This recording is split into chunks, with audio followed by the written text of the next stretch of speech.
pleasant good morning to you fans from all over the world. We thank you for joining us here on the West Indies Cricket Development Academy channel once again as we meet for the final time in this World Cup season to discuss the match between the West Indies and South Africa and to wrap up our coverage of the T20 World Cup 2024, hosted by the West Indies and co-hosted by the United States of America. A total of 16 matches was held in the United States, from Texas to New York, and also in Florida, that had a lot of rain during those games. But nevertheless, we are here to discuss the defeat that the West Indies suffered at the hands of South Africa and ultimately ending their participation in the T20 World Cup 2024, the biggest of them all, with a contingent of 20 teams, and the West Indies were the last team to be eliminated from this World Cup, and that comes last night with a dramatic defeat at the hands of South Africa, a team that the West Indies would have beat 3-0 in the series here in Jamaica, and also went to South Africa a year ago and beat them 2-1 in the series. A year before that, they beat South Africa again in South Africa, a 2-1 once again, and therefore South Africa has returned the favor when it matters the most, and West Indies suffer at the hands of South Africa to the dismay of many fans around the world.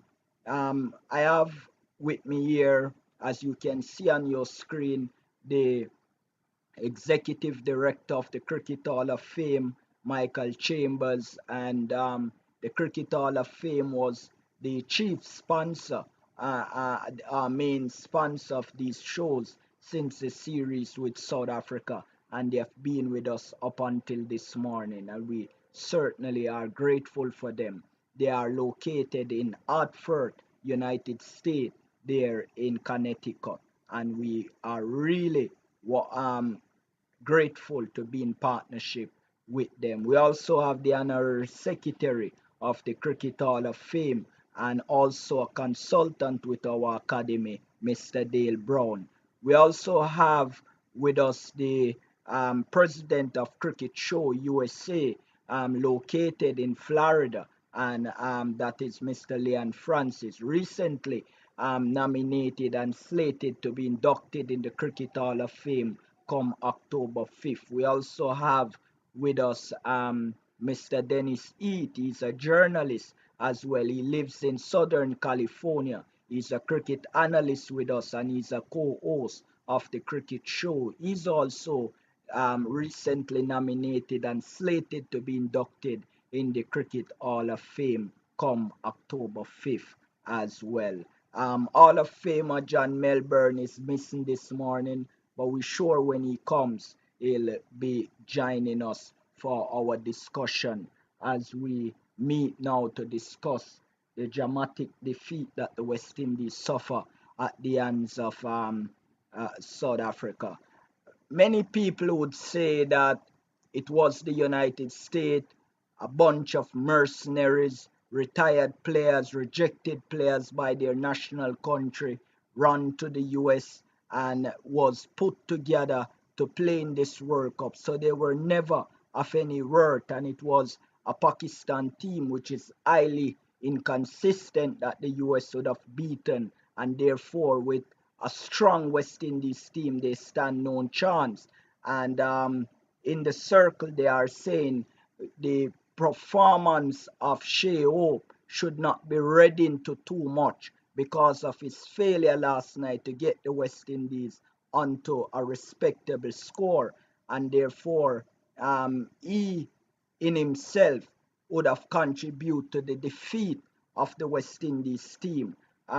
Your thoughts, Michael Chambers, on those comments and whether they hold any weight?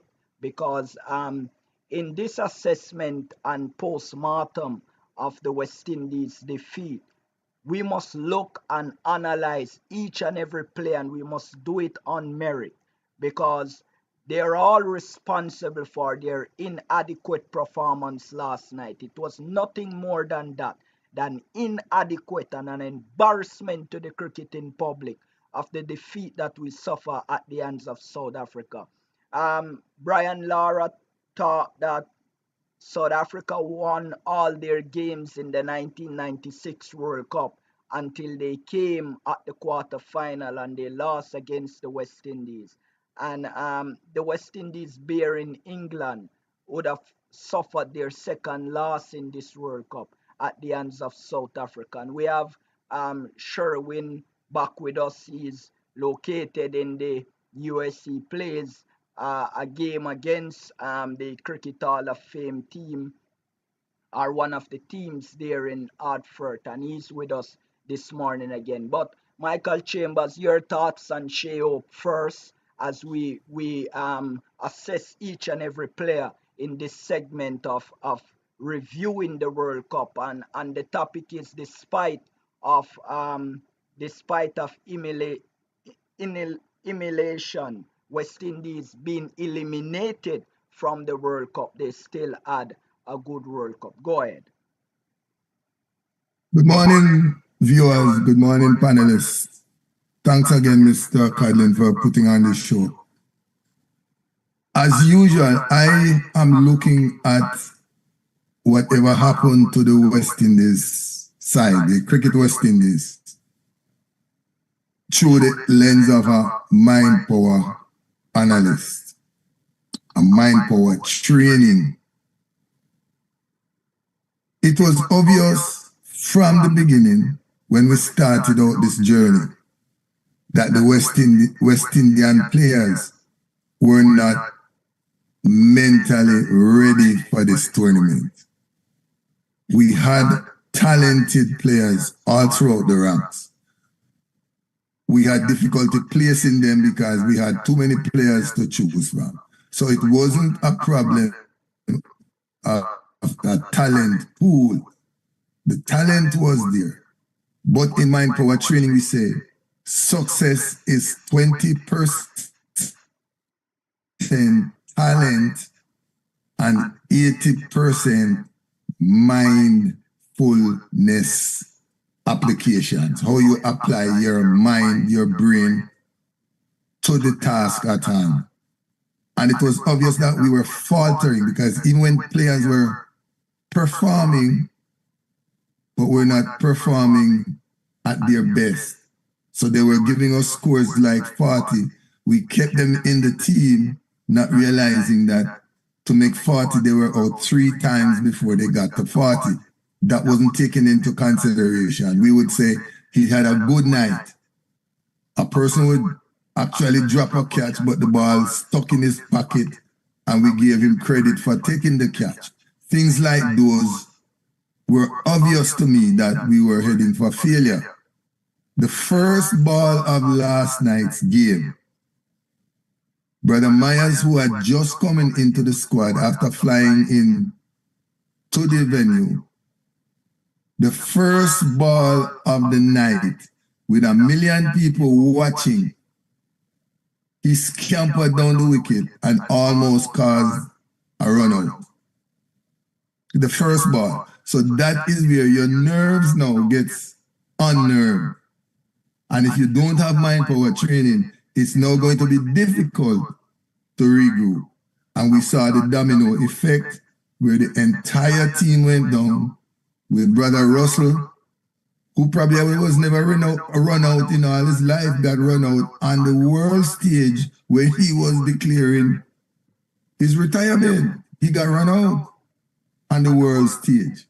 So that's telling me, until Cricket West Indies wake up and implement mind power training in their training program, Cricket West Indies is going no place. So that's my assessment, total assessment, sir.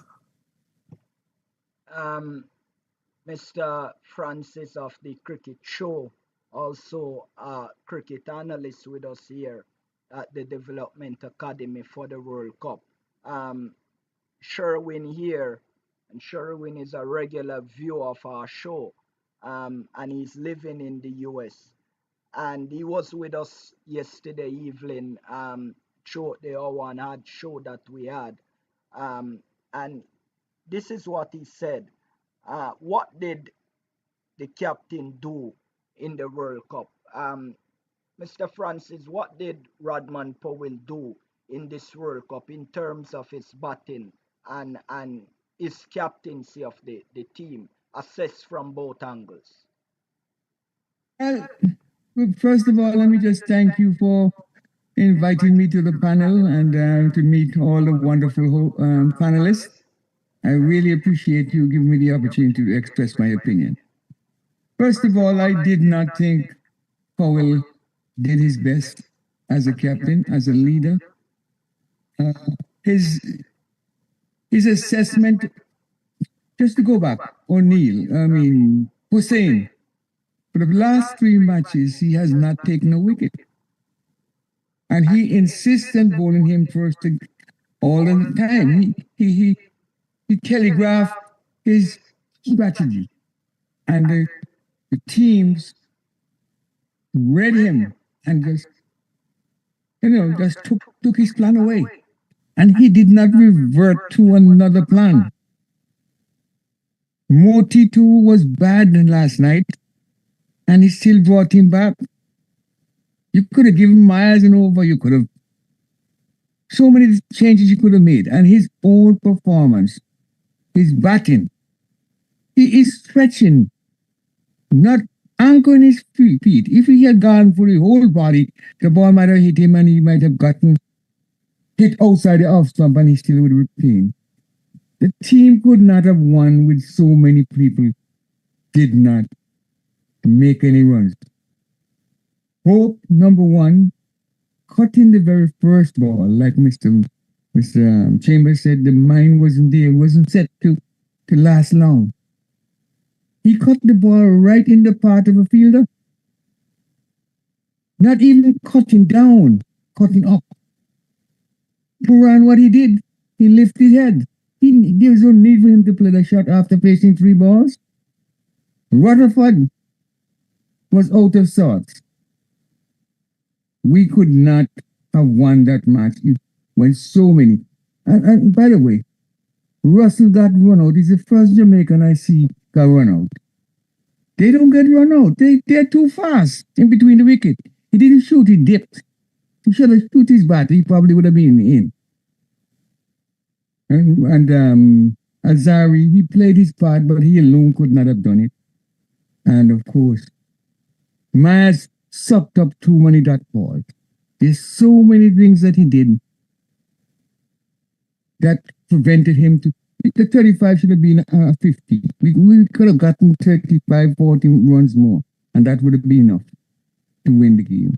All in all, we suffered, we struggled.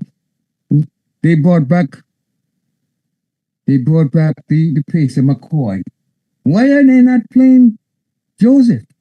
Joseph should have been in the side. He couldn't have done worse. And I tell you, Joseph is a guy who is a good fielder, and from reports, he's batting so well. I don't see. We lost the game to the leadership and the application of our players. They did not apply themselves. South Africa won because of West Indies threw it away. And the leadership was poor last night and for the past two games. So that's my take. Thank you for the opportunity to express my opinion. West Indies have, you see, some people don't like analytic, and we on this show, as you would see in our introduction, we are fair, we are factual, we are true. When we were assisting the game, Mr. Brown, yesterday, before the start of the match, we talked about the closeness of how South Africa would have gotten at this stage at the quarterfinal. Every match that they win it from close margins. So we knew that if it had gotten down to the wire like it did last night, it would not be in the favor of the West Indies. And you thought they would have come in with a mindset knowing that we must not let it get close. But from the start of the game, like Mr. Chambers pointed out, West Indies were already on the back foot.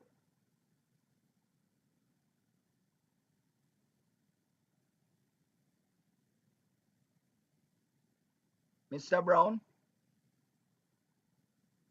Yes. Good morning. Good morning to the viewers. Good morning, everyone. And thankful that you invited me. And first of all, I will start. The first place I'll start from is one minute, please. Sorry. Yeah, the place I'll start from is leadership. The leadership with the Captain Powell and Darren Samuel, I think, revealed itself to be very poor. That's the first thing. Preparation not in terms of the technicalities, but in terms of the mental preparation. And it is obvious if you don't have players together in the same physical space where you can talk to all of them at the same time, have your meetings. I'm sure they have team meetings, etc. But to let them know how to prepare their minds to adapt to the situations and what it is you're trying to do in terms of batting and in terms of bowling. What are you trying to do? What is your mission? What is each player's role? What do you expect of them? And the mental toughness and fortitude was just, they were loosey-goosey, so to speak. You didn't see that concentration on them. And outside of, again, I think yesterday I mentioned Chase, his ability to remain calm and perform well. All you can ask a man to do is perform to the best of his ability and be consistent about it. But that consistency comes from your mental attitude and your training, how you train your mind. I want to focus on the batting.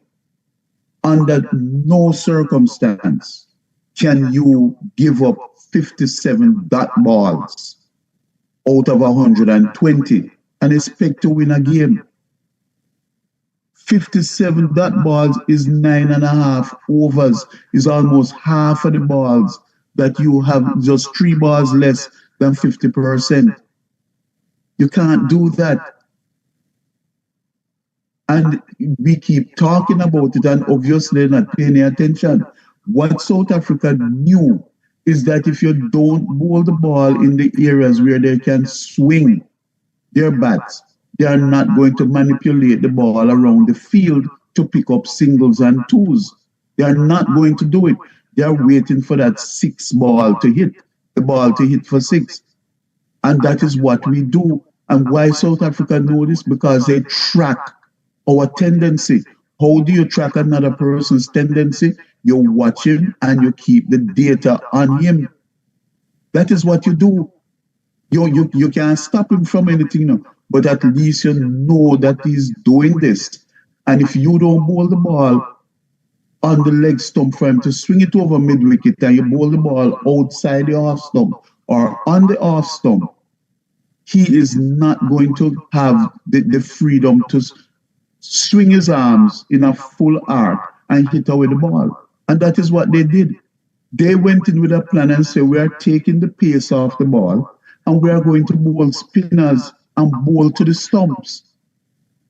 That's what we are going to do because the West Indians don't use their feet. They don't make contact with the ball and then use their wrists to manipulate the ball into spaces and pick up runs like that. And it worked to perfection with them. And, so that was one big thing there. And of course, I give credit to Mears and Chase, even though they were slow. They added 81 runs and gave us now the platform for Rutherford, for Powell, and for Russell to come in and do their thing now. But it didn't work because we lose Mayers, Powell, Rutherford, and Chase in the space of 11 runs of just about 3 overs. In 3 overs, we lost those 4 wickets, and that is a similar collapse to the game before, not the game before, 2 games ago, when we had a similar collapse in the middle order before Rutherford came in and steadied it and gave us a good total. You know, now aside from the batting and what I mentioned before, the bowling. And this time, the pace bowlers or the right handed bowlers bowled very well. That's Mr. Chase, Mr. Russell, and Mr. Joseph. But our 3 left handers were poor. There's no other way of putting it. For whatever reason, the South African right handers lit into our left handed bowlers. There again, you watch the trend. They targeted certain bowlers, and it seemed as if it was the left handed bowlers that they targeted: Hussain, Moti, and McCoy. I, for one, wanted McCoy to play, but the 2 games he played now where we wanted him to play, he performed poorly. Bowling wides and overcompensating with the other delivery. It is 3 wides in 1 over is really lack of control, just not good. You can't bowl 3 wides going 2 down the leg side, 1 wide at the off stump, and then when you bowl on the wicket now, the man they hit you away. So the bowling unit, the 3 left-handers, they let us down very badly. And the spinners, with the exception again of our part-time bowler, who is not a first-class bowler, and I'm saying that to Mr. Brian Lara, he was our best bowler along with Alzari Joseph and Russell. I think also Alzari Joseph bowled it's the best I saw him bowl all tournament. And one of the things that got him going was when Puran made a half-hearted effort to stop a ball. Yes, the ball was a bit high, but he never seemed to go full stretch. And Alzari Joseph, who is one of the most decent persons, he was livid when Puran missed that ball and it went for 5 wides. He was absolutely livid. Yeah, And it's after that it is. those I'm little sorry. those little things worked Yes, against us in the end, because with such a small um score that we made, we should have been more, you know, conservative in terms of, holding on to every opportunity to make sure that South Africa don't get any easy run. And I thought, they left it there. Let's bring in some of the comments that is coming our way. Um, I don't and can't understand why the fans wanted Mears to replace Charles. Mears can't bowl in T20. He was averaging less than 18 runs in the last 3 years. And Sherwin saying again, Russell is a big batsman who can only bat when the fast bowlers are bowling. Why was he selected? We could have bowled Shamar Joseph instead. And last from him, Chase is the most economical spin bowler we have in T20 cricket. The captain should have used him more. Your thoughts, Mr. Heath, on those comments? We are having a new way of giving the fans a say in our show, and your response to Well, those, and then I'll give you an opportunity to assess uh, uh, some other things. Go ahead, respond to those first. let me say hello to Let me say hello and greetings to the fans who are out there joining us on this broadcast. And of course, a good morning and good afternoon to my fellow panelists. From the very early start of our meetings here, I have stressed that Shamar Joseph should have been given the opportunity to show whether he was capable of making the grade, because he hadn't been given any T20 experience as yet. So when we were doing the early rounds of the matches, that was the time to have brought him in. Yeah. They failed to do that, and in the long run, it came back to haunt and hurt them, because it's quite likely that with his style of bowling, he was an attacking bowler who attacked the stump, mostly at any rate. And I felt that he would have been able to give us a better perspective on the during this particular match last night. He was never brought in early, and then it became too late to use him. Kyle Mayers can bowl. Kyle Mayers batted yesterday, and of course he made 1 or 2 errors, but he eventually was one of the savior of the West Indies in terms of that meager score that they were able to get. Now, Shai Hope, okay, he failed at the beginning, but we have to remember, cricket is a team sport. All those batters who came after Shai Hope should have been prepared to read the game, read the situation, and then pick up the slack. We cannot say because Shai Hope failed, that is the reason and the rationale for why West Indies failed. All of those other batters who followed should have been prepared to play their part. There's a saying that if you fail to plan, you're planning to fail. And that's exactly what we saw with West Indies yesterday. We had Brother Dale pointed out that 57 dot balls. I think I counted 58 dot balls. But nonetheless, from those 57 or 58, runs came from 62 balls out of, as Brother Dale pointed out, that was 6 overs basically. Runs came from 62 balls, and from those 62 balls, 7 sixes were struck.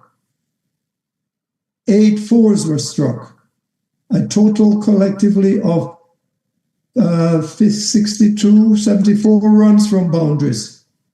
And there were 10 extras. So 84 of the West Indies total runs came from out of those 135.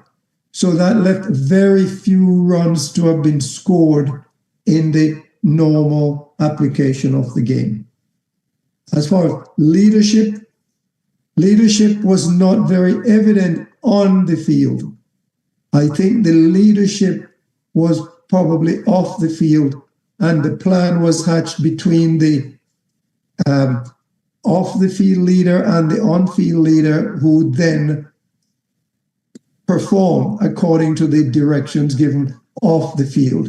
Because it was very obvious that bringing on those slow bowlers when you did and seeing how they performed, that was the time to make a decision to go on to somebody else. Bring back the quick bowler.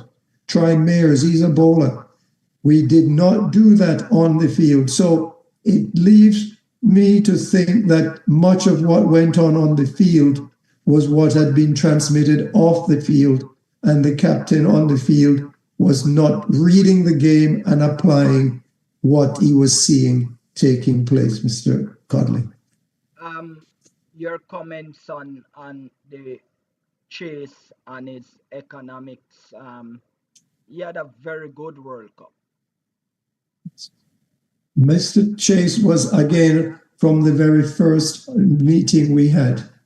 You will recall I said I thought Chase was one of the only player whose position should have been guaranteed in this team from start to finish, because he's demonstrated over the period that he's played T20 cricket for West Indies, beginning in that Australia series at least, that he was reliable, he was a thinking player, and he was a player who performed when it was required. And so I have absolutely nothing but praise for Ruston Chase.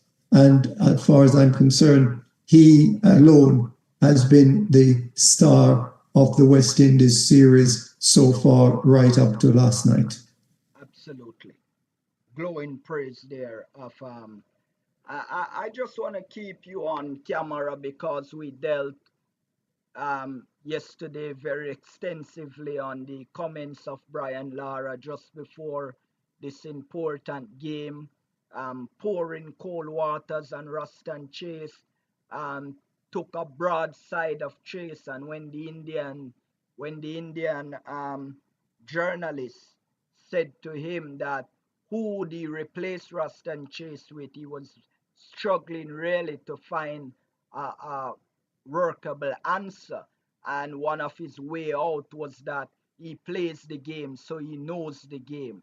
Despite of his world record and his elegance during his playing days, his assessment and his pouring cold water on this West Indies team that was about to be in the greatest battle of this World Cup.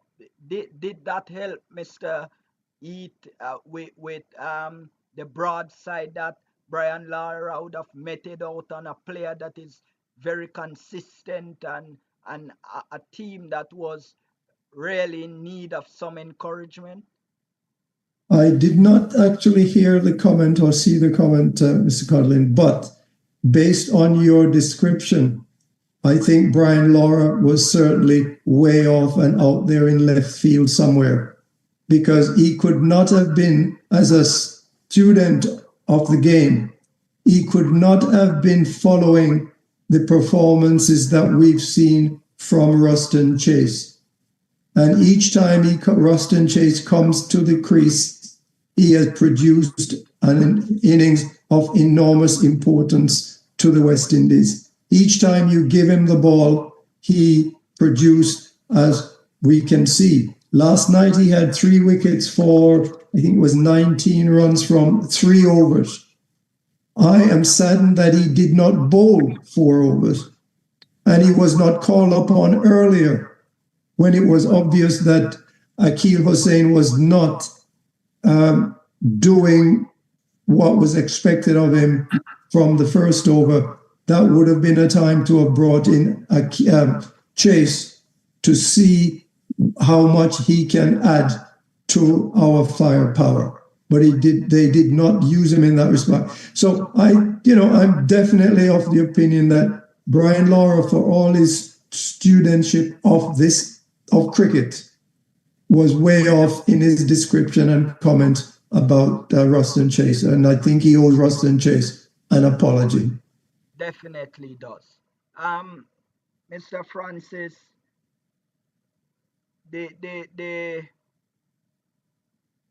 let's bring in a comment here. Brian Lara had a point that West Indies picked the wrong team, but he should have called Chase's name as a player to be replaced. That's a comment there. I'm not sure um, what this person really meant because we could not have replaced Chase. Um, do you think that Powell, one of what somebody's calling here in the comment that the captain must go? What a joke, And Sherwin say I am ready to give Azari Joseph the job as captain. We have Hall of Famer, as you can see on your screen there. We have Hall of Famer John Melbourne joining us for the first time this morning to give his assessment on this ill-fated World Cup for the West Indies. And as you can see on your screen, the topic is despite of the West Indies being eliminated, they had a good World Cup. But before I bring in the Hall of Famer, I'll ask Mr. Francis just to respond to these comments on the possibility now of which we highly doubt that Ruston Chase will be given the captaincy for the T20 team. I don't think I should rather Azari Joseph. I don't think that Paul should go, but Paul had a definitely off night. I've seen him He did. Last night. He didn't assess the situation properly, and I would not discard him for his failure. I think he's a good leader, but he was definitely off. The changes were deplorable, and he did not use he didn't strategize the game. He didn't have a plan to me. He didn't look like he had a plan. He just stuck to what worked for him in the past. And a good leader would change. If something is not working and you consistently use the plan that you had, your opposition will know what you're coming with. You outsmart them. And he didn't do that. And his own performance must have led to his failure as a leader, because he wasn't making any runs, and his dismissal last night, his failure to move down the wicket. He just stretched, and then you stretch and lift your back leg, and knowing that you can be stumped. I don't know what he was trying to do, but in short, I'll give him another opportunity, but others should be looked at. Alzari and Chase, no problem with him as well. Hall of Famer John Melbourne, your opening thoughts on West Indies going out of the World Cup last night, and just give us a rundown on all the points that you think went against us last night in that game, a virtual quarterfinal. Well, first of all, a very good morning and to our viewers and to the panelists, and wherever you are listening to us, welcome to the West Indies Cricket Development Academy's review of last night's West Indies loss to South Africa. Looking back, I think I look back and say, what is the common thread in the losses to England and South Africa? Spin bowling. If in our discussion yesterday, I said maybe Shamsi was going to come back into the South Africa team for this game because of West Indies batsmen inability to play spin. And in both the game against England and South Africa, they had difficulty in those once the spinners came on.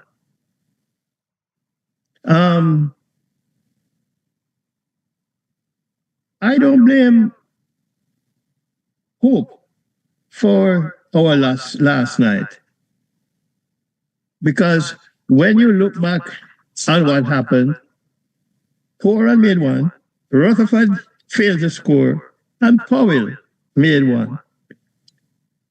Our captain has not really put down a score in the World Cup so far that we can look back at and be proud of him. He has come in the middle order, and he has not, as far as I'm concerned, he has not done well. And I question his captaincy. Because the blueprint was Hussain opens the bowling, which I really have no problem with. And then he, at some point, whether he bowls out his overs or a couple of overs, you turn to Moti. And I think when they were knocking the ball around on Hussain, I would not have given them the 3 overs. This is one time I would not have given them the 3 overs. I would have tried to do something else. whether to bring on Moti, and Moti, they brought him on for the one over. He got knocked around before they turned to Rasta and Chase. Look, man, Rasta and Chase had a superb series with bat and ball. Can't fault Rasta and Chase in this one at all. And I've always felt that Rasta and Chase should be a part of the what 2011. Obed McCoy, I have called, like Dale, I've called for Obed McCoy, but Obed McCoy has failed me. He didn't show me what I thought he had, and I was very disappointed. And let's face it, Nicholas Poran made a brilliant 80-something against the US. But Poran, I think, if you analyze his contribution, I think he had a so-so tournament, dropping a couple of catches, failing to execute a run out. And, you know, as I mentioned yesterday, that bouncer that he didn't go up to try to get properly. And maybe that's why he took that brilliant catch later, because he wanted to redeem himself. But I didn't think Poran had a good tournament. The question then, will we see a new captain? Knowing West Indies, we could very well see a new T20 captain. Because, you know, I don't think Rahman Powell captained the team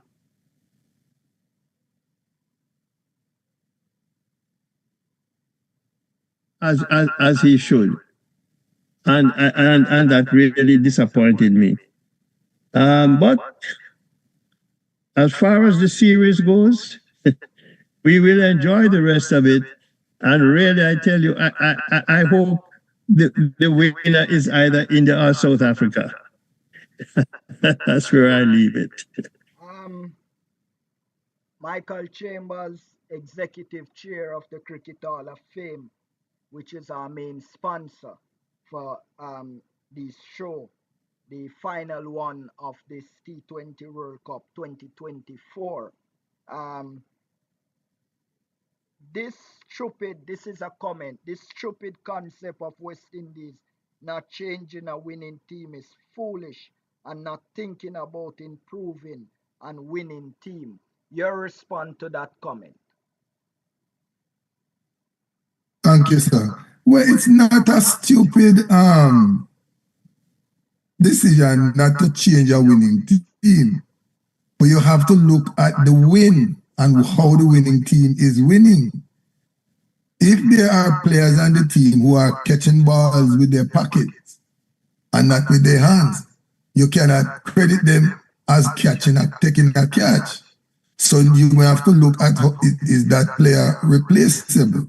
So there are some decisions that a person who is mentally capable now at the helm has to assess the players and say, we won, but was it a marginal win? Were the guys performing at capacity?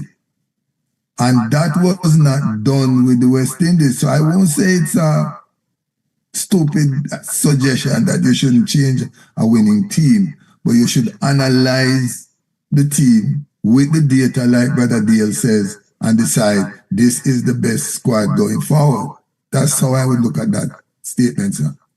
With the data that you just mentioned, Michael, Mr. Dale, West Indies, before the captaincy of Rodman Powell and the interim coaching of the test coach, and then Sammy taking over, West Indies was ranked number 8, number 10 in T20 cricket. But since the captaincy of Powell and the leadership in coach of Darren Sammy, West Indies now the ranked number 3 team in the world with falling out at the quarterfinal.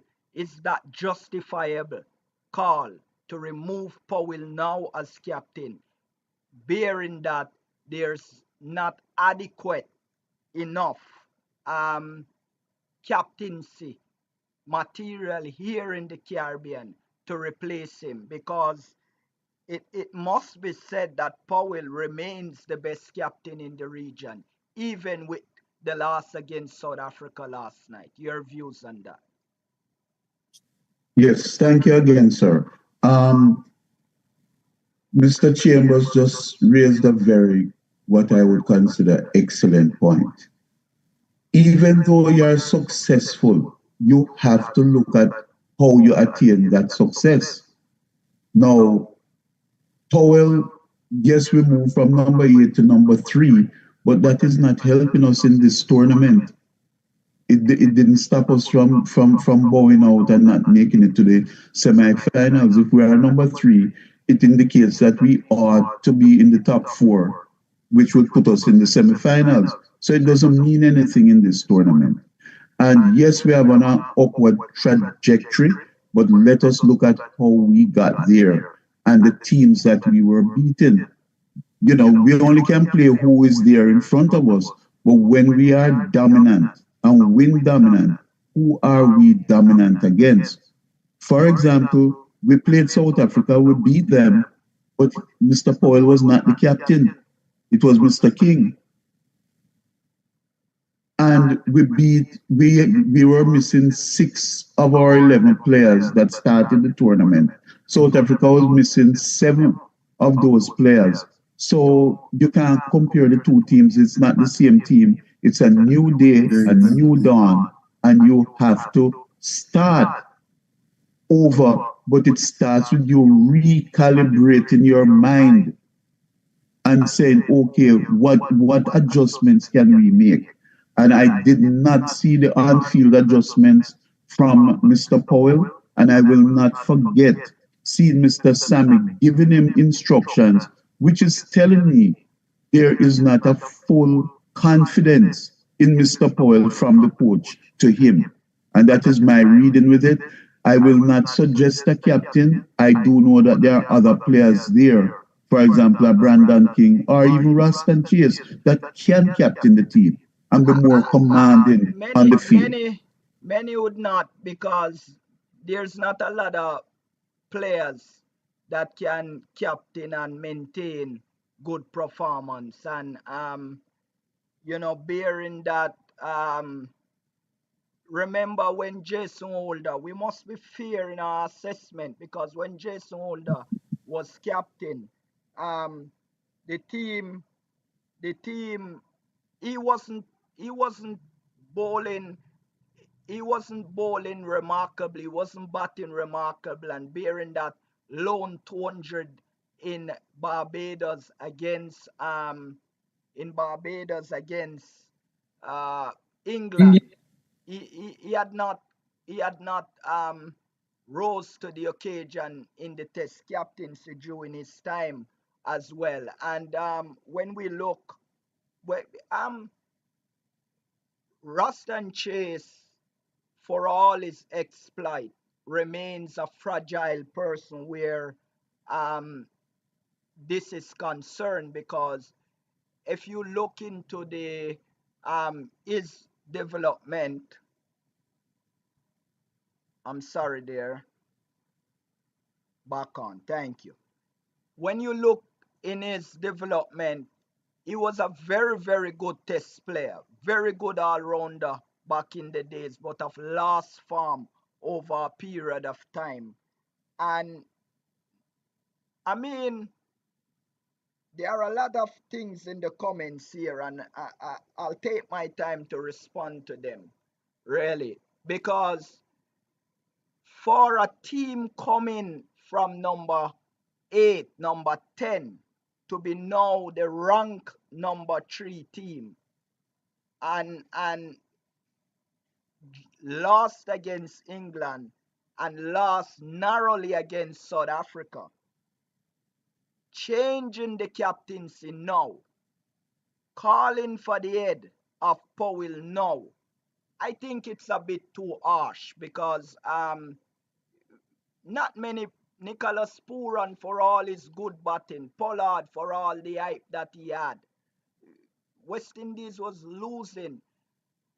To the credit of Powell, West Indies beat the mighty Indians, which is the rank #1.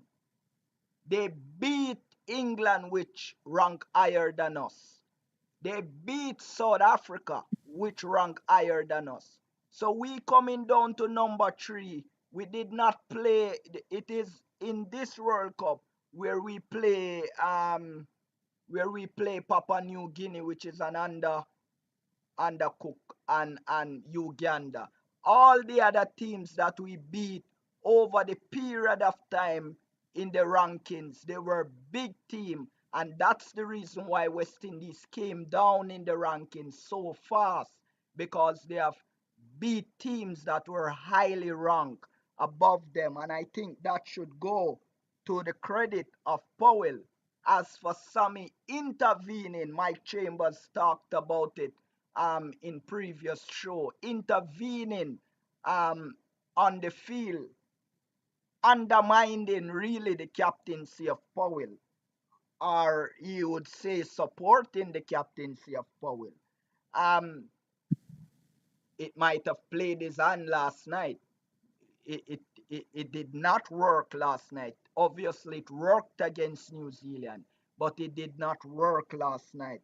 But I just can't jump on the wagon now and to say that Powell must relinquish the captaincy, because Brandon King captained the team against an understrength South Africa team, and he's injury prone at the moment, and we just don't believe he's capable now of taking over a West Indies team. Powell will have his chances again. The first time that Sammy took the captaincy and played his first World Cup, he did not win, and the second time he did not win. But we have seen, like Clive Lyde, he was crowned winning captain of 2 World Cup teams. So Powell will have his chances again, and we hope that he will learn from his mistakes this time around. But not taking from the comments, his captaincy last night was very, very poor in the end.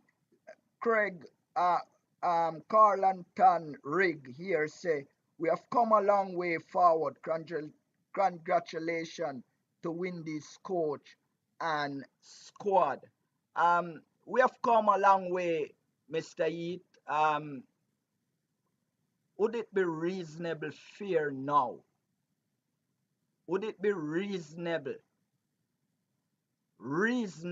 fear for a man that has taken a team that was booted out of the 2022 T20 World Cup, beaten by Scotland, beaten by Ireland, ranked number 10 in T20 cricket, demoralized, booted out of a World Cup, took the team in 1 year, brought the team to number 3 in the rankings, had 2 bad games. Would it be fair to chop him from the captaincy? No. In your assessment, would that be fair? Well, Mr. Collin, it's not a matter of fairness, but it's perhaps a case of overreaction. Absolutely. And who do you replace him with? I would not be replacing Powell simply because of the performance on the field last night. I wonder, and I'm wondering aloud because I don't know for sure, but I'm wondering how much interference there might have been off the field that prevented Powell from exercising the leadership that he should have been exercising on the field. Keep the point right there. Keep the point right there, Mr. E. So you're saying that those in the comments are misdirecting the criticism, because even if they are criticizing Powell, those criticism should be leveled equally at the coach as well. That's what you're suggesting. I'm saying it's highly likely that Powell was not making all the decisions on the field by himself. And I say that because a good captain on the field knows and reads the situation in front of him. It's like the airline pilot. He's captaining the plane and there is some turbulence up above, or he reads the weather forecast and knows whether he needs to go high or go low in order to get around the turbulence. Powell, as the captain on the field, should be capable of reading what's in front of him and making a decision to change course or not to change course accordingly. But it appears that when the opportunity arose, instead of changing course, he kept to the same course that was causing problems. And that, to me, suggests that based on previous incidents we observed, suggests to me that the plan was hatched between off-field individual and the captain on the field, and he was not given the, dare I say, the response. He was not given the free hand to make the decision on the field to avoid the turbulence. And so he went straight into the turbulence. But that being said, I'd rather not punish the captain for that remark. Rather, I would focus on what he's hearing from outside the field of play that causes him to make the decisions that he has been making. Absolutely, I hear you on that. Mr. I'm not sure I can read out all the comments here, but Hall of Famer Melbourne, Sammy is too cocky. I noticed he started with Carl Hooper and James Franklin, and I am not seeing them anymore. Well, Hooper is not there, but James is still there, and if you look on social media, you will see that he's still there. Hall of Famer Melbourne, is the fans being too critical of Powell, seeing that he's not being allowed to captain the side in a free and fair way? You know, it is true that West Indies ranking has improved under Powell, Tremendously. but this is the big stage. And I can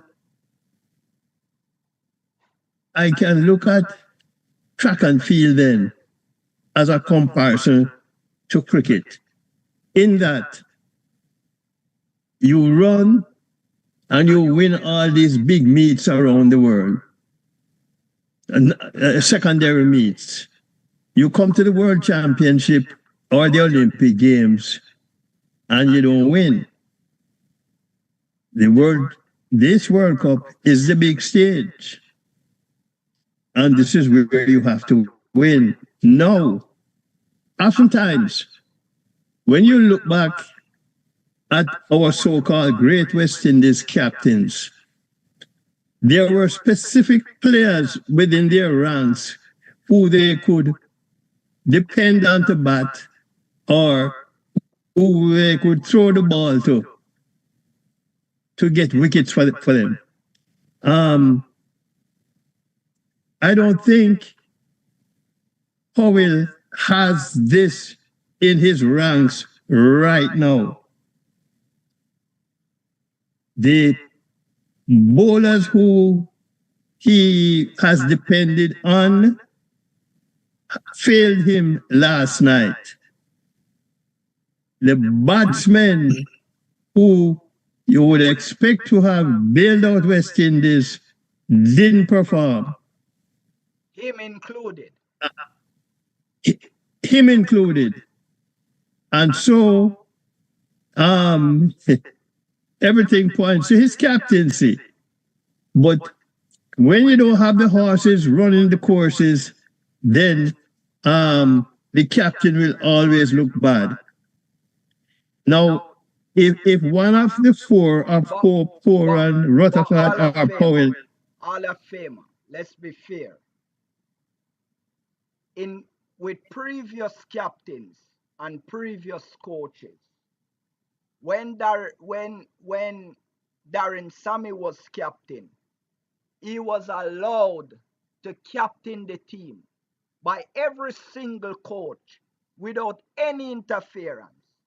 When Jason Holder was captain, he captained the team and ran the team like it was his house.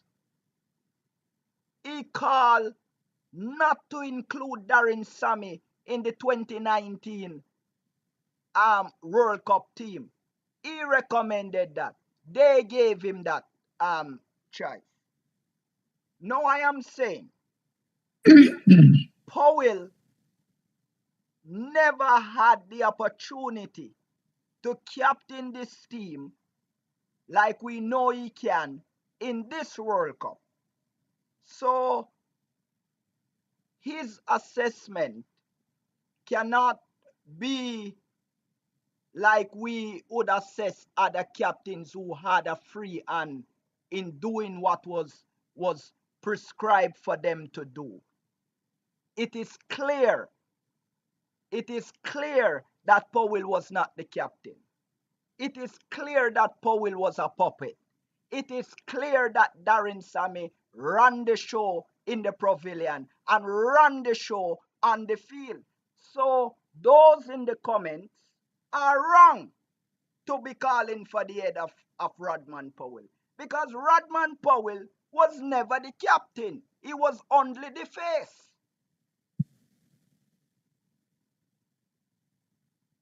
I am not calling for the head of Rodman Powell, but what I am saying is that usually when you see a team doing well and have a good captain, that good captain also has the horses that he can turn to get the job done. And in this instance, But he was Rodman told to Powell, bowl Akil Hussein. He was told to bowl Akil Hussein. I don't know that. I don't know what he was told. I am not in the dressing room. I don't know what the conversations are in a dressing room. So I cannot say that. I can only look at things based on what I see happening on the field. And as I say, if you don't have the horses, then the captain is going to be criticized or about what if he doesn't get the result that we want him to get. And this is what has happened to Rodman Powell. Let's face it. Again, I'm going back to the fact that between Hope, Foran, Rutherford, and Powell, they scored 2 runs. Hussein and Moti and McCoy didn't perform up to standard. And there's where West Indies lost last night to South Africa. Yes, it came down to the wire, and unfortunately, we lost. So, let us not necessarily blame Powell. Let us not be critical of Sammy. We don't know. We are not in the dressing room. We don't know. And publicly, I have heard Powell say, give Sammy credit for working, helping, him in his captaincy. So, as I say, I don't know. I can't criticize Sammy. I was an advocate for Darren Sammy when he was picked for the coach. But in my assessment so far of the man and the job, too much ego. But just 1 second though, when they named Sammy, I was wondering why they named Sammy the white ball coach and not Kohli. I think Kohli might have been the better option as the coach of this of the of all three formats of the West Indies teams. I hear you on that. Mike Chambers, you won about, and you were very worried and very critical about Darren Sammy having too much say in the on-field performance of our team. And I'm afraid you might be correct this time around. Your thoughts? Thank you again, sir. We have been stressing statistics, stats. Here is what we have to keep in mind. Statistics shows us what happened. It shows us the results. But it does not show us why it happened. So we can look at the stats and say, this is what we should do. We have to be careful. We have to know why things are happening. Now, I am not going to blame Brother Darren Sammy because somebody selected Sammy to be the coach, right? So somebody above him selected him. So if you understand where I'm going, that is who I'm going to blame for West Indies, Cricket West Indies failure. I am going straight to the top. That is where I'm going with this failure. Because every time we go around the circle, we come back to the fact that the fellows were not mentally prepared. My support of the now president of Cricket West Indies came from the fact that I was promised that when he becomes chairman of Cricket West Indies, president of Cricket West Indies, he would have implemented mind power training. Gentlemen, if you notice, from the gentleman became president until now, I have not called his name. I have not hit out against him. I have been waiting for promise to be fulfilled. It has not been fulfilled. Ladies and gentlemen, that is why the team suffered a defeat at World Cup last night. Total lack of mental fortitude. Total lack. No training. We must now decide how we're going to implement that. So all the statistics is not going to show us, it coming like you have a lawn to cut. 2 acres of lawn. And you give a fella a machete to go cut it. I never forget when I moved into my neighborhood. Never used a lawnmower before and used the lawnmower to cut my lawn. And my brother came by and said, Brother Mike, what did you use to cut the lawn? A machete? Because I didn't know how to use the lawnmower. We have to teach these fellows how to use their brains. They have the talent. I'm not going to blame Brother Sammy because he was trying to get a win. Ego is all we have. So he was trying his very best, but he also is lacking in mind power training. Was the tools given to Cricket West Indies? Yes.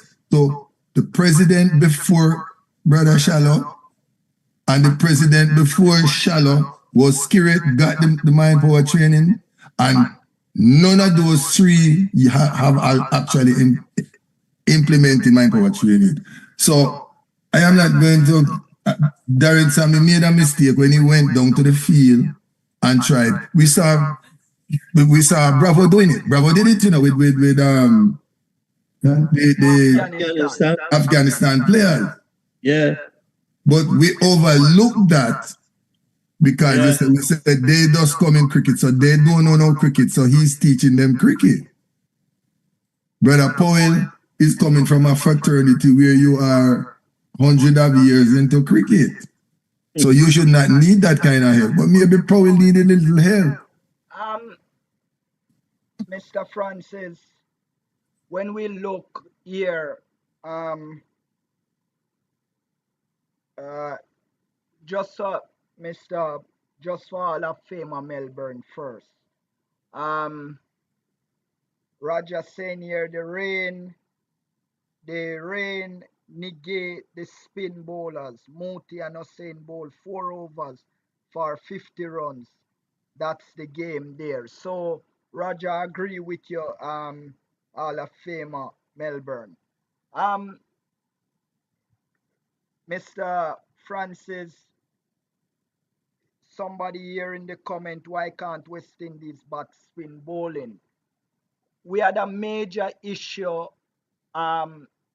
Afghanistan came here and beat us badly a few years ago, and we went to Australia, not Australia, we went to India to play Afghanistan.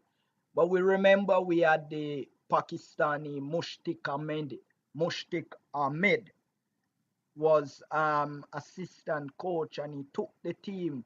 That this was under the presidency of Dave Cameron, and he took the team, and they had a spin bowling camp teaching the batters how to play spin. And based on the comments here, why can't West Indies bat spin bowling? Your comments on the lack thereof of application from our batters, because truth to be told, when you look at a part-time bowler of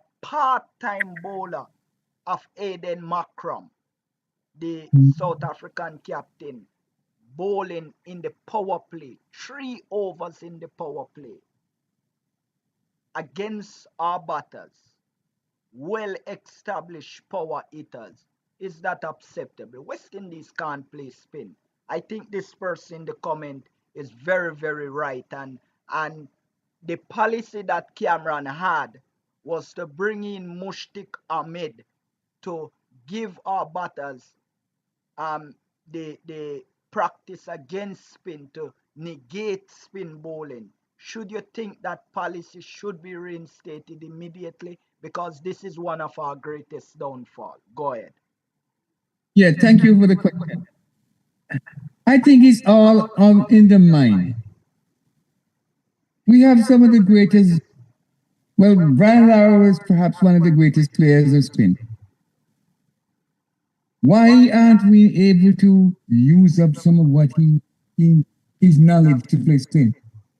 It just, whenever a spin ball of any class comes on, it seems to just turn on something in the heads of our players, because they can play. If you get to the pitch of the ball, no matter how the ball spins, you'll be able to play. Are they playing the waiting for turn, don't know how to play, the off break, the leg break, the tiny man, the googly or whatever why? It's in the mind. And if they don't use up some of what Mr. Chambers is saying, you're not going to be able to play. Because at the time a good spinner comes on, you're going to be, your mind is going to tell you, he's going to bowl some mystery. And there's no mystery if the ball is full.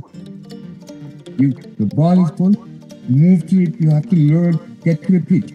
What Powell did last night, he stretched, and he still didn't reach it before he moved off his twist. I just want to go back to the point about stamina. And if Powell is taking instruction from Sammy, he is wrong. You are a leader. You can get advice from him, but you don't have to use all the advice that he gives you. You are the man in charge. Use your power to bring on the changes.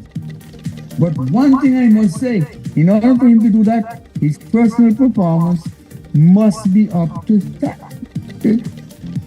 that he can maintain himself in the team. Right now, it seems that his leadership is lacking something, and it is affecting his play. Powell used to be able to throw his arm and give us 2 overs. When last have you seen him bowl? Is he not able to change? I am the captain and give me 1 over. That might cause him to get a wicket or 2, and then he resort back to his normal stuff, using his top line, front line bowler. So that's my point. But again, spin is It's like any other delivery. Some players can't play fast bowler. What do they do? They don't. They have to come up with spin. They have to cover against pace. So if you don't want to make yourself adjust to the change, then we're gonna find ourselves in the same position. As professional, um, as professional, Exactly. they should be able to execute better. Sherwin here said, if you are closing your eyes, swing, you will never be able to backspin. Powell, Russell, and Shepherd just close their eyes and swing as hard as they can. Um, Russell, Russell, and Charles coming from the 2012 World Cup, 2014, 2016, and in several World Cups thereafter. Um, I think they missed about two of the World Cups. Uh, um, but being in and around West Indies so long, Mr. Francis, don't you think that they should have been better able to negate spin and be able to master it in a better way than just because clearly you could see that Russell is afraid of quality spin bowling because we have seen that in the England game when Adel Rashid came on that eventually got him in the end. Yeah. It marvels me to see players who have gone around the world, played against all the attacks in the world, and still having problems. Now, when I look on the staff, the support staff that the Western is taking to England, you have Andrew Coley, the head coach. You have Ron Lewis, team manager. You have Jimmy Adams, the assistant coach. You have Ryan Griffith, assistant coach. Uh, Sean Tate, the assistant coach. You have the physiotherapist, Dr. Dennis Byan. You have the strength and conditional coach, Ronald Rogers. You have team masseur, Pittsburgh Aline. You have team analyst, Avinesh Chitran. None of these players are able help to help a player if he's going through some mental problem. You need you got to visualize what you're gonna do. You can't just go in and think that you're gonna master everything. If you have problem, Somebody in the comment said West Indies had no plan B last night. They were depending on Shea Hope and Puran to blast South Africa out. And once they got out, West Indies didn't have a second plan. Your assessment on that? yeah, I think the right because we didn't see anybody really assess the position and settle down. I don't know what Powell was doing. I don't know what Rutherford was doing. And these are two players that we said, right, these are good players. And the captain Powell too, he just let us down last night badly with his performance. And his changes were so poor. He resorted to players who were failing, and he himself have not utilized his ability to throw over two. He might have gotten a wicket, he might have gotten a stick, but at least it's something different. Yeah, Mr. Eat, with the Powell came into this team as an all-rounder. He announced himself as an all-rounder coming onto the international stage. And we have seen over a period of time that he has not been bowling. One would think that since he dropped the bowling, the batting would have improved. And by all estimation, it has not. And if it had been, it could have bailed us out in reaching the semi-final of this World Cup. It's quite likely that when he came in as captain, he was advised that he should focus on the job and not on, excuse me, attempting to do both. quite clearly. Mr. Codlin, can I come back to you on this, please? I just need to leave for a second. No problem. Mr. Brown, could you pick up on that? The inability of Powell since being appointed captain to and he dropping off the bowling. Don't you think it should have improved his batting? Because it has to be scrutinized to be truthful. To be frank, his batting has fallen off and has fallen off significantly. Yes, thank you. Yes, thank you, sir. Again, it goes back, when you're the captain, you have to lead from the front or you have to be a motivational leader. Darren Sammy did not lead in terms of performance. Even in this last World Cup win, he did not contribute much with either bat or ball. But he was motivational, and as Mr. Melbourne said, he had the horses for the course. Yes.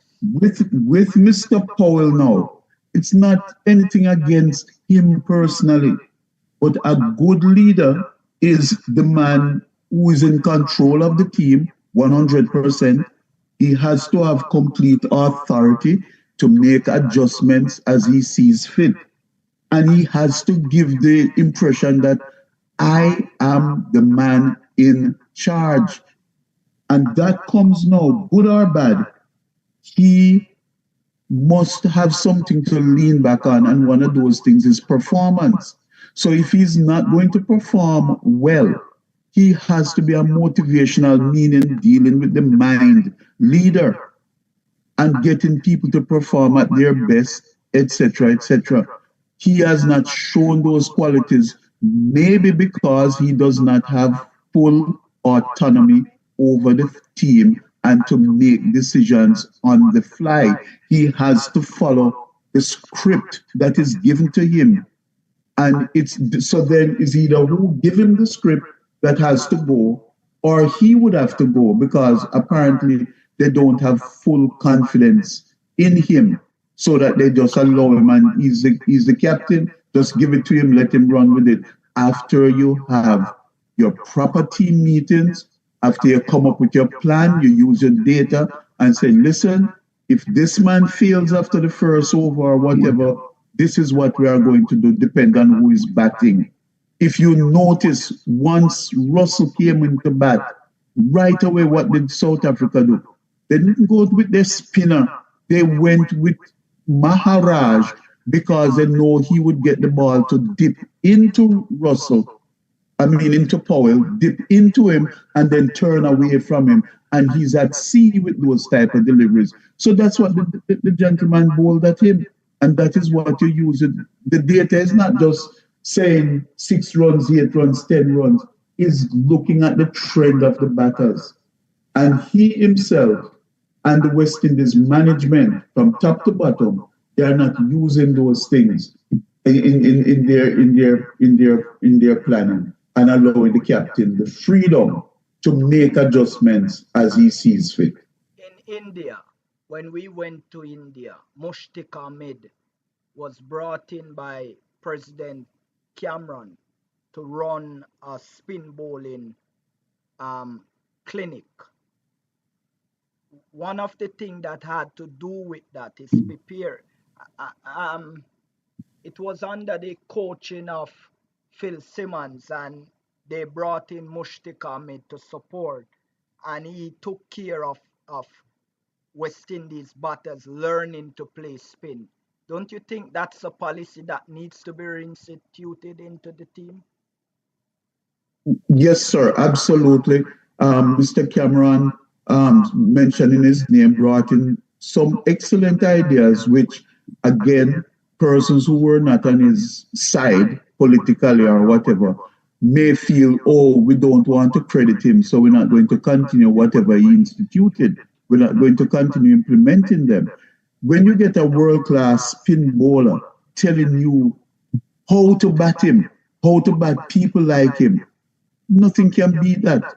You're preparing them technically and you're also preparing them mentally. That's what you're doing. I see Rashid Khan from Afghanistan tell people, do not try to sweep my ball. Don't try to sweep it because I'm going to bowl it and it's going to bounce higher than you think and you're going to lob it in the air. And I see him use it against Australia and get an Australian out. After he tell them, don't sweep me, don't try to do it. You're going to get out. Yeah. Go ahead, Mr. Melton. Well, you know what I find so interesting, though, that, we insist that,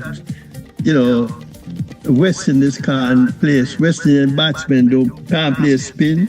And, I guess the evidence points it out. But what I find interesting, that Nicholas Pooran, Shafeen Rutherford, Johnson Charles, and Andre Russell all play Indian Premier League cricket and other such tournaments where they face a lot of spin.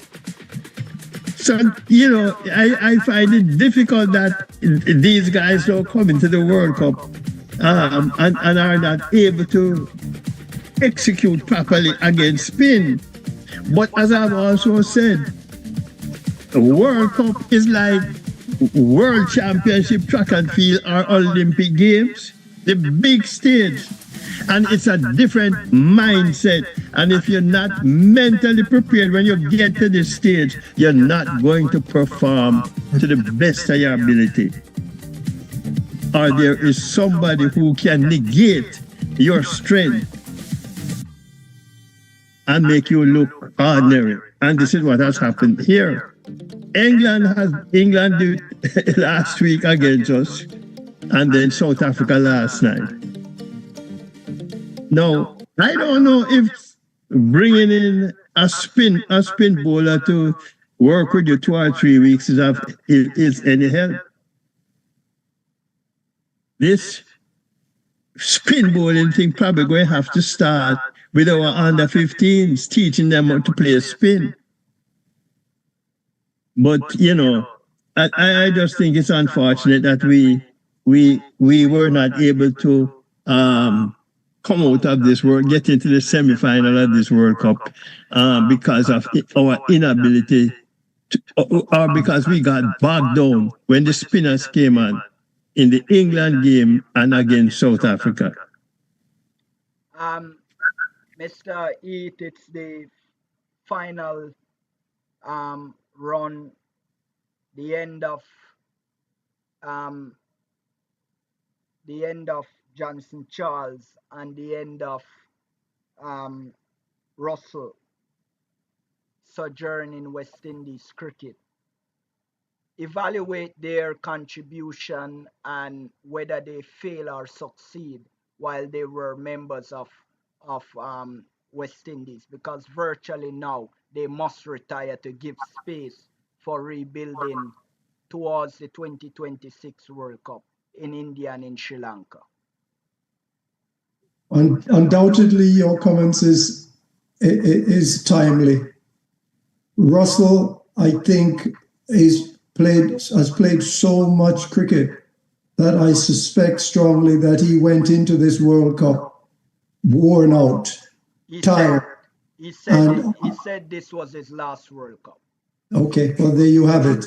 I think the amount of IPL games he's played, and he's a man who gives virtually 100+% each time he goes out there.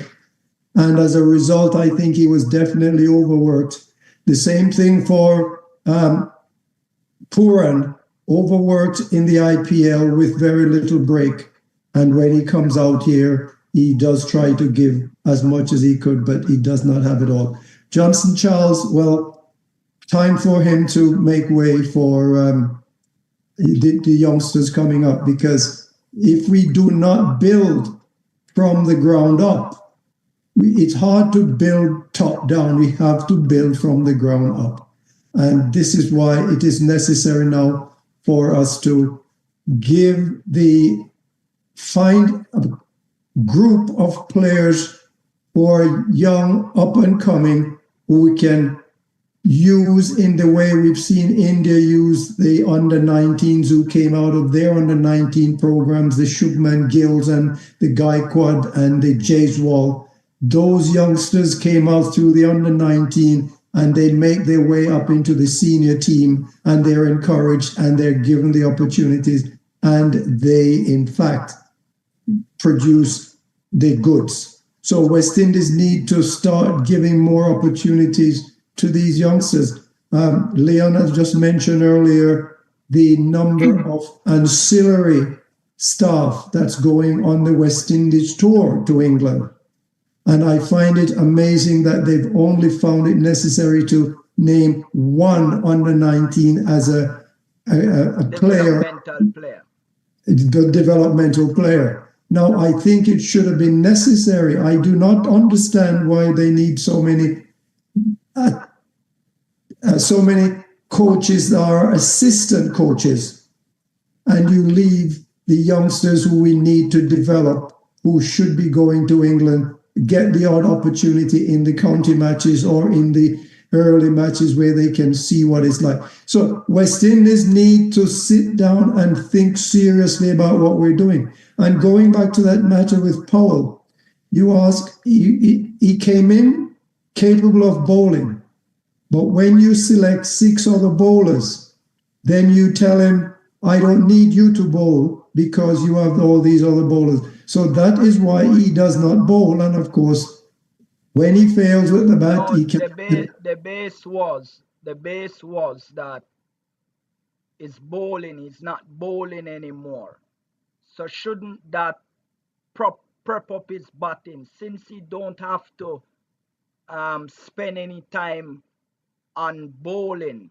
Shouldn't he use that time in improving his batting? Because clearly he is not capable of playing spin, and he has not gotten the quality of runs and the production of runs in this World Cup. And we can't assess the others without assessing that he did not bat properly in this World Cup.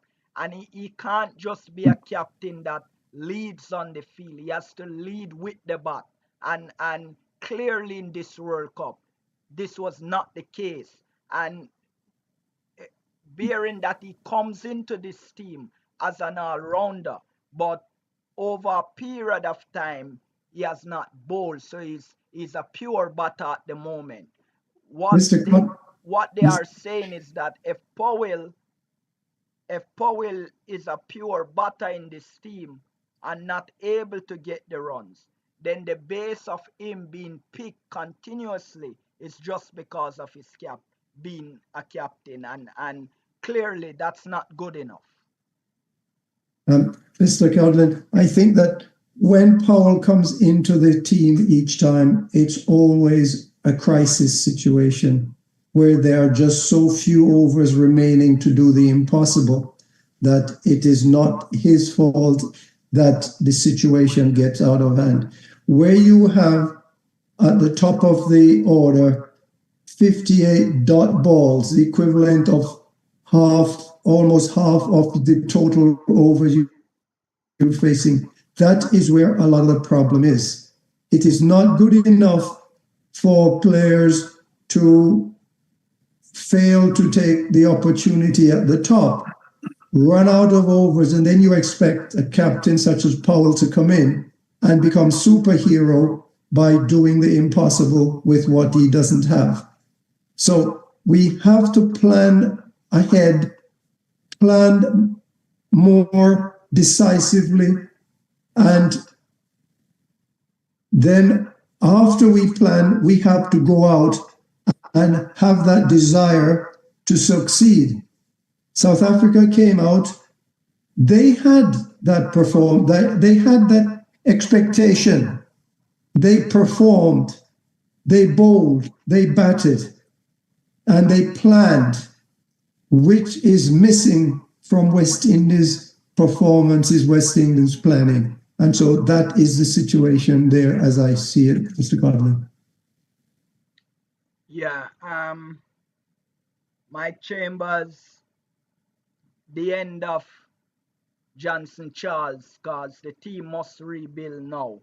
Um, we're gonna have three T20s, five T20 internationals right after we left England against South Africa. Um, would you be surprised if Charles remain in the team? Once again, sir, I am not against Charles playing in the team. Charles must be rehabbed. All the players need to be rehabbed. If they don't get some mental mind power training, they are going no place. And it's not just the mind power to get rid of lack of understanding the cricket, you know. It's a simple thing as Holder excluded Darren Sammy from a World Cup team. Yes? Is that a fact? No, it is not, because older is because of his injury. Why? No, you didn't listen to the question. Holder, when he was captain, excluded Sammy from playing on the team. Yes? That was said. No, I'm not sure about that. I know No, for no, that was said that when the Holder was captain, that's what happened. Now, come to this World Cup. Holder is excluded. Was that a vengeance from Sammy to repay what Holder did him back then? No, we can't say that. Just listen to what I'm saying, Brother Codlin. Yeah. I'm saying too much of this is going on in the West Indies squad, in the whole cricket environment. If we read Carlisle Best's article the other day, you will see where that bubbled up to the top. Somebody has to get a hold of this. Insularity will prevail. You're not going to get rid of that. What I want us to get rid of is that if I do Brother Codlin something, next week Brother Codlin don't come back and do it to me at the detriment of the team. That piece of it has to go. And as we look around, we see it happening over and over and over. Charles, I have nothing, he can stay. Brother Russell, if I was him, hang around if he can get more games and World Cups.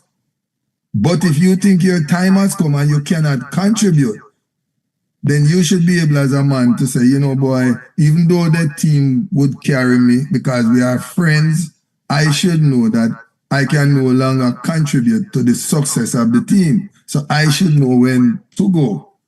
And until those sort of things start taking place in our culture, Cricket West Indies will have a hard time fielding a team to go to South Africa. You know, after a World Cup, the rebuilding process must start, and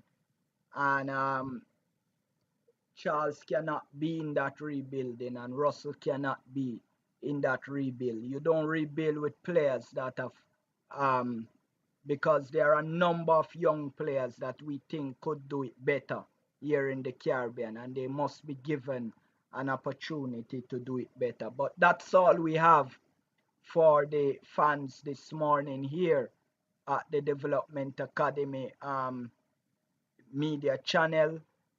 It is the end of the road for us assessing this World Cup, because it was always inch on West Indies participation and how far they will go.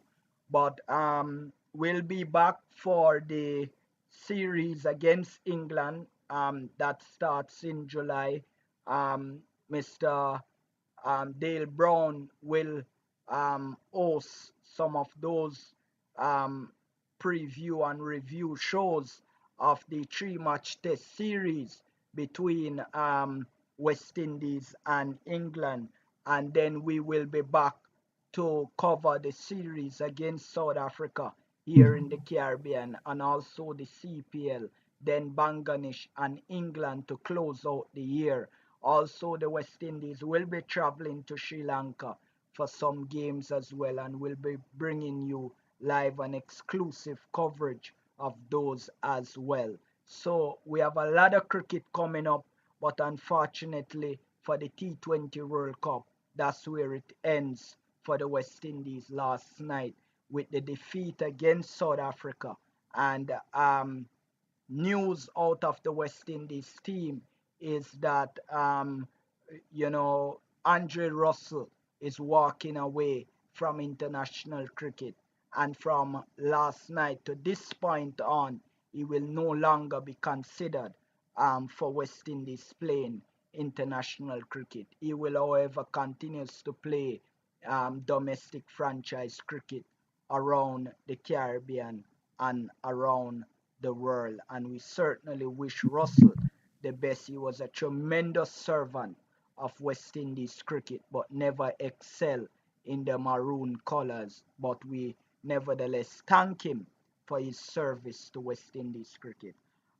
Executive Chair Michael Chambers, thank you for being here. Honor Secretary, thanks for being here as well. Hall of Famer John Melbourne, thanks for being here. And Melbourne, and recently nominated and slated to be inducted in the Cricket Hall of Fame, journalist Dennis Eat, and also journalist Leon Francis there. Both of them are recently nominated and slated to be inducted in the Cricket Hall of Fame come October 5th, 2024. And we'll be certainly thanking them for covering this World Cup with us from the start until the end of the road for West Indies at the moment. Fans from around the world, 40,000 of you watch this show from the beginning until the end. And thank you for your support. And thank you for making this channel the channel that you watch and listen these preview and review shows on. We're certainly grateful for the support that you have given us. As we seek to end, gentlemen, your last words towards the West Indies team and to the fans that has been loyal supporters of this show and for watching us through this coverage of the series between South Africa and the West Indies here in Jamaica and throughout this World Cup. Mike Chambers first, then the others after. Panzal, thank you for staying on with us and listening to our description of what we think cricket should look like in the West Indies. And we hope that the next time we come on Cricket Hall of Fame and West Indies Cricket Development Academy, once we come back on to do more shows, we are inviting the panelists and we are inviting our supporters to come back and spend the hours with us listening to cricket. Thank you all. Just want to say thank you so much, Junior, for inviting me to be a part of this panel, the West Indies Cricket Development Academy. And I would just like to say in closing that, interestingly, I think this has been Andre Russell's best World Cup series. In the past, he has been hurt and probably not finishing series. That's right. And I want to say congratulations to Andre Powell for serving West Indies over the years. And I don't know if Cricket West Indies should, or ICC rather, should employ what is done in football, in that the teams come into the World Cup site 2 or 3 weeks before the World Cup so that they can prepare for the World Cup and probably go into the World Cup and do their best and perform their best. This thing where they come in, they have series here and there, and they come in 2 and 3 days before has to stop. They have to come in earlier. But certainly, once again, I want to also see players like Alec Athanaze and Kesey Carter now being regular members of West Indies teams. I think these youngsters should be given their opportunity. And so hopefully see you guys again in when? Is it June? In July when we go to England? and we'll be talking once more. In the meantime, enjoy the rest of this Cricket World Cup. Thank you.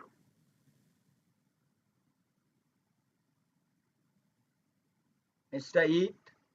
Yes, thank you, Mr. Codlin. And we want to thank the viewers, listeners, wherever you are, for sharing your valuable time with us. We hope that we were able to impart some degree of information, education perhaps, but we may not always get it right, but we are not shy about expressing our thoughts and vision for West Indies in particular and for cricket as a whole. We hope you'll come back and join us when we are next here broadcasting, and we hope and thank you for your participation by watching and, of course, sharing with us your individual thoughts and ideas. Back to you, Mr. Coughlin. First of all, I'd like to thank you, Mr. Coughlin and Mr. Chambers, for inviting me to this forum. I've had the pleasure of meeting some fine individuals, which we hope our friendship would last through this medium. And to the viewers and listeners, we hope you would have gotten something from what we have said. We may not be right all the time, but it's our opinion, and just read between the lines and just take the positive out of it. I enjoyed it immensely, and I hope that you too have gotten something from us. Just want to say thanks to Mr. Russell as he goes into retirement, and I hope he can find some way to help someone to develop themselves to be a player such as he was, an impact player such as he was. And now the West Indies, I just hope that they go back to the drawing book and come up with some plan to rectify the inefficiencies that we had in the World Cup. Our aim was to make it 3 times and to be the first team to win at home. It didn't happen, but something positive must have come out of our participation, and something did not go right. The things that didn't go right, I hope they can just rectify them and come back with a plan to at least put us to where we are. You have to plan or you're going to be failed. If you have no plan, it's like a ship without a rudder, and we want to see West Indies cricket blossom and prosper, produce the type of cricketers and the quality of play that the world loves to see. Thank you guys again. And all is not lost. We have a West Indies team that will still excite the world, and we have got to get it right. And we here on this panel bent on helping in whatever way we can. All the panelists are not paid. They do it out of the kindness of their hearts. And we hope that the fans and the listeners would have enjoyed it. And of course, I enjoyed it immensely. And we hope that the panelists do likewise. Thank you again, all. May God bless you all and keep you safe. Mr. Brown? Yes, sir. Thank you. I was very, and I'm very excited to have been a part of this panel and partnering with these esteemed gentlemen, all of them wonderful. I would like to thank the viewers who listened to us, watched us, and hopefully we did something positive for them. We West Indies has a 2-year cycle coming up for the next World Cup, and we have to have a long-term plan to build team spirit, build up the culture, and have a core group of players. And franchise cricket notwithstanding, we need to have fresh players, players who really want to play for the West Indies and who can perform under pressure on the highest stage of cricket. It requires a different type of handling of pressure.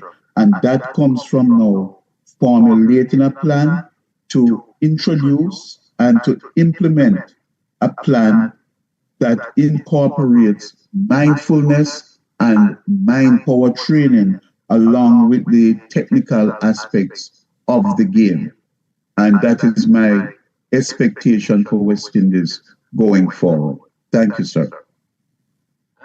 We thank all the fans from all over the world that have joined us. Please remember to call us at the number you're seeing on your screen and to make a significant contribution towards this academy of ours as we aim continuously to help less fortunate cricketers here in Jamaica and in the rest of the Caribbean. We don't go say it in word, we do it in action. We lobby international academies for players to be able to go and to ply their trade and giving opportunities to youngsters that wants to play the game but don't have any bat, they don't have the ball, they don't have the safety gears that are required.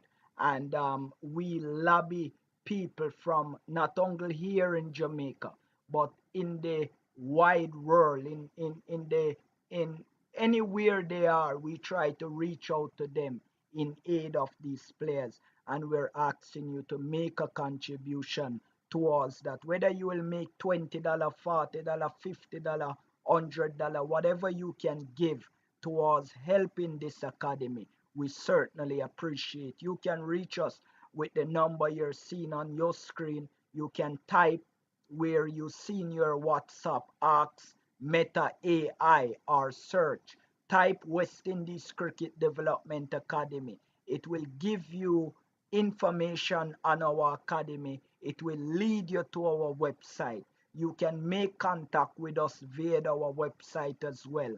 Also, you can email us at westindiesacademy@zuzumail.com. We'll be looking forward to hearing from you, and we um, we certainly take great pleasure and honor in delivering these review and preview shows to you each and every week since the start of this World Cup season between the West Indies and the rest of the world. Unfortunately, this is where it ends. But before we leave, and we also thank the Cricket Hall of Fame, which is our main sponsor. They are located in Hartford, Connecticut. They are the first in the world, and they do induction ceremony every October. And this October, they will be doing induction ceremony, and slated to be inducted in the Cricket Hall of Fame is Mr. Dennis Eat and also Mr. Leon Francis. They are the hosts of the cricket show in USA. They're on every Sunday evening from 6 to 9. They're on Blog Talk Radio. And I'll allow Mr. Francis to give a way of contact for you all to contact him, and he will feature you on his show as special guest. They're on each and every week, but unfortunately we can only come on when West Indies is playing, but they're on right through, and we would love for you to support them over there as best as possible as well. So Mr. Francis will give you a way to make contact with them there on the Blog Talk Radio show. Go ahead, Mr. Francis. Oh, yeah. Thank you so much, Mr. Carlin. I'm glad and thankful that you have given me this opportunity to invite our panelists, firstly, to be on our show. Can either contact Dennis or myself, and we'll be able to put you on. Now, this show was formed in 2010, and our main intention was to teach people, to educate people, and to inform people, especially Americans, about cricket. And we have a panelist of 7, 8 folks who dedicate themselves every week to do this, to teach them and to help improve cricket in the USA. We do it without any compensation. We do it out of the kindness of our hearts, and we do it because we love the sports daily. And Our objective has been just to introduce new ideas that we come up with. We entertain anyone. You can come and talk what you have to say. We don't object to anything except that we ask that you just keep it as not libelous to anyone. And we are so glad that we have been able. It's a joy, it's a pleasure, an absolute delight that we come on every week and talk about the sports we love so dearly. And the guys are dedicated. Of course, we do it without compensation. We are on 501c3 now, and we are able to get deductible contributions sent to us. And we have never failed to meet our responsibility since we started 2010. And we just hope to continue to do the work of letting cricket be a household word in the USA and to teach people to play the sport that we love. It has been a joy to work with Mr. Dennis Seat. He is one of the main cog in our organization, as well as Mr. Jatin Patel, and they form a huge part of the show, which is reaching people all over the world, from Australia. You mentioned it. Anywhere. The show is it can be heard on blogtalkradio.com /The Cricket Show, or you can call us direct 1-515-605-9850, 1-515-605-9850, or as a dedicated guest, we can give you a direct line where you can be invited by us and have a conversation with our panelists. And we just enjoy doing this, and it's a pleasure in my part to do it and to help people learn about cricket and to tell them about cricket, because the average American does not know what it is. And these days we are at least getting some inroads. How many people have asked me about cricket since the World Cup has started? It's immense. Even my pastor at church, he wants to know about it. And past pastors have asked me to teach them about the game. I've gotten information for them, and they were so impressed with the organization, and the World Cup now is being played. They enjoyed immensely. Americans are dedicated to their sports, but they're not object to hear other sports and see the excitement at this special show, at this special stage in cricket. And now that the World Cup is going on, and people see me wearing a Indian shirt or West Indian cap or something that will tell them that World Cup is going on. What is that? And then we start the conversation. So again, thank you, Mr. Codlin, for this forum, and I hope anyone that on the panelists will be. Of course, if you don't ask me, we're going to go ask you to come on our show and make a presentation and be involved with our panel discussion on Sundays. So thanks again, and may God bless this show, and hope that it continue. Mr. Codlin, you're doing a great job, and Mr. Chambers and all the panelists, Mr. Dale, Mr. Brother John, and of course, anyone that I don't mention. I enjoy working with this forum, and I just hope that God will continue to make it prosper and continue. Thank you so much. Indeed. Fans from all over the world, 40,000+ since the series with South Africa and throughout this World Cup have dedicated themselves in watching our channel. To you all, thank you so much. We leave you now with pictures of the Prime Minister of Barbados, Mayor Motley, and West Indies players as we close out this T20 World Cup 2024, co-hosted by the United States and the West Indies. From all of us here at West Indies Cricket Development Academy, goodbye. Good night.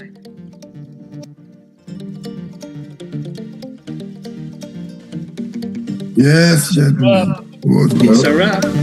Yeah. I don't know if anybody